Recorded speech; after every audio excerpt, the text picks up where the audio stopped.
నిర్భయముగా ఉండునమ్మా మన మాటలు జపముగా మన కార్య నిర్వహణ ప్రదర్శనమ్మా భోజనాదులు వండుట సాష్టాంగ ప్రణమిల్లు చుండుటమ్మా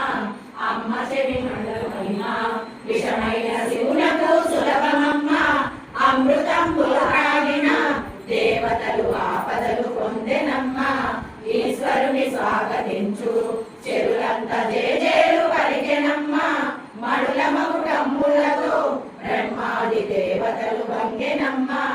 అమ్మ కృప పొందినట్టి నిత్యులకు ప్రళయాగ్ని ఉండదమ్మా